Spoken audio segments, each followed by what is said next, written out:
அடிவயிறு பிரச்சனைகள் பெண்களுக்கு இது இந்த ஜூன் மாதத்தில் தோன்றும்.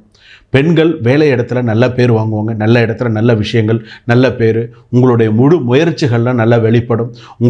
உங்களை சுற்றி இருக்கிறவங்க உங்களை புகழ்வாங்க, அந்த அளவுக்கு ஒரு நல்ல பேர் புகழெலாம் உங்களுக்கு வரும். அடுத்ததாக பார்த்திங்க அப்படின்னு சொன்னால், குழந்தைகளுக்கு பார்த்திங்க அப்படின்னு சொன்னால் நல்லாயிருக்கும். அதாவது ஒரு 10 வயசுக்குள்ளே இருக்கக்கூடிய குழந்தைகள்லாம் நல்லா படித்து அடுத்தடுத்து வரக்கூடிய இதில் குழந்தைகளுக்கெல்லாம் நல்லாயிருக்கு. அடுத்ததாக பார்த்திங்கன்னா கணவன் மனைவி ஒற்றுமை அப்படிங்கிறது எப்பொழுதுமே இருக்கும். சிறு சிறு வாக்குவாதங்கள் மறைந்தாலும் ஒற்றுமையோடு இருப்பார்கள். கொஞ்சம் நல்லா அமோகமாக இருக்கும். ஐடி துறையில் வேலை பார்க்கக்கூடிய பெண்கள் இருக்கீங்க இல்லையா, நீங்கள் இந்த ஜூன் மாதத்தில் மிகுந்த கவனத்தோடு எச்சரிக்கையோடு பழகிறதுல எச்சரிக்கை ரொம்ப தேவை. அது ஆண் நண்பராக இருந்தாலும் சரி, ஆண்கள் பெண் நண்பர்களாக இருந்தாலும் சரி, மிகுந்த எச்சரிக்கை தேவை. ஏமாற்றம் அடைய, ஏதாவது ஒரு விஷயத்தில் ஏமாற்றம் அடைய வாய்ப்புகள் உண்டு. ஸோ அதில் கொஞ்சம் கவனமாக இருங்க. அதே போல் பார்த்திங்கன்னா வழக்கு சம்பந்தமான